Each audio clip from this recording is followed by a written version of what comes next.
Que Espanya odia Catalunya i que té una certa al·lèrgia cap al Principat no és cap secret. De fet, ho portem veient des de fa més de 300 anys.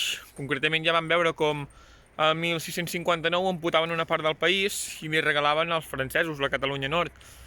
Més tard vam poder veure quan, durant la Guerra de Successió, un Borbó, Felip V de Borbó, doncs atacava Catalunya, atacava Barcelona, i quan queia Barcelona, doncs que anul·lava totes les constitucions, tota la legislació catalana, imposava un decret de nova planta, imposava el castellà, perseguia la llengua catalana, perseguia els ciutadans de Catalunya, els obligava a l'exili, i tot això doncs, sempre continuat per aquells governs d'aquella democràcia, els progressistes, els conservadors. Més exemples, durant la Guerra Civil, sempre hi va haver-hi un grup de gent doncs, que van ser els vençuts, que van ser perseguits, que van ser empresonats, alguns van ser condemnats a mort, afusellats. No se dona per pensar que tots els presidents que ha tingut Catalunya, els últims presidents, o han acabat a l'exili, o han acabat empresonats, o han acabat afusellats. Dona per pensar que els únics que no hagin patit això són aquells que són presidents per part de partits sucursalistes, de partits de l'Estat, els dos presidents socialistes. Però al revés sí, els independentistes sempre han sofert algun tipus de persecució, presó, imputació per part de la justícia espanyola, o de la injustícia espanyola. Després hem de mirar com inauguren l'any judicial, amb el rei al capdavant ho presideix. Que el rei presideixi un acte com aquell doncs denota la separació de poders que hi ha a l'estat espanyol. I a més, ho van a fer a la mateixa sala que es van jutjar els presos polítics, i encara allà mateix els fiscals tenen la cara de dir que els presos polítics han de marxar de Catalunya, perquè clar, aquí els funcionaris de presons estan sotmesos a molta pressió. Fins a quin nivell arriba l'odi cap a Catalunya i cap als catalans d'aquesta gent? Perquè recordem que, segons la llei, els presos han d'estar a prop de la seva família i amics. Ara se'ls volen emportar. Fins i tot, la Fiscalia diu que en cas de que Europa digui que en Junqueras té immunitat, demanaran un suplicatori per condemnar-lo, perquè és que a Espanya i a la justícia els preocupa més la venjança cap als independentistes catalans, els preocupa més la venjança cap als presos polítics catalans i cap al poble de Catalunya que no vas fer justícia. La justícia fa temps que sembla que ha entrat en una espiral de venjança, de perseguir tot aquell que li planta cara de manera democràtica, i com que es veuen amb el poder de portar una toga i de poder decidir sobre els altres, doncs ho fan en conseqüència. Òbviament que no tots els jutges deuen ser iguals, perquè segurament de base no està tan institucionalitzat com en l'època franquista, que com ho està a les altes esferes.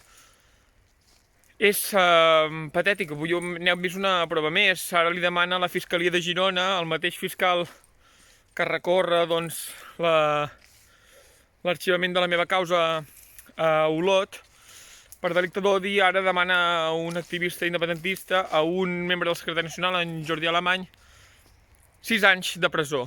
6 anys de presó per una bandera. Aquesta és la realitat de la justícia i de la Fiscalia.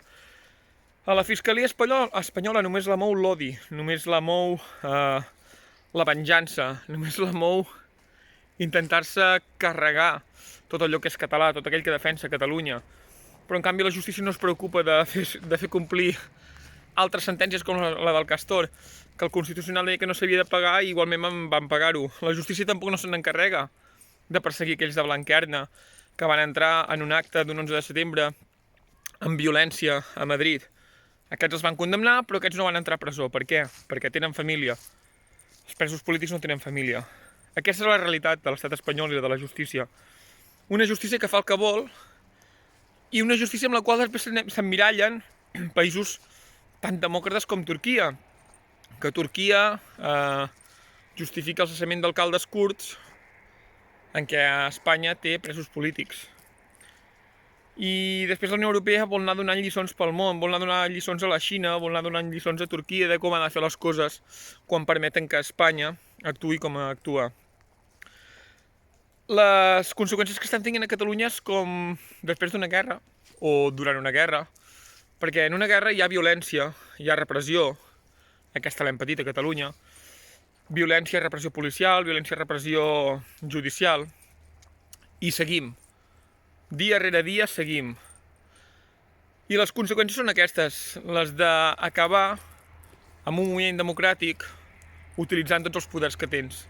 D'això es tracta de la dubtosa separació de poders de l'Estat, en la que sembla que uns poden fer el que els dona la gana i els altres no.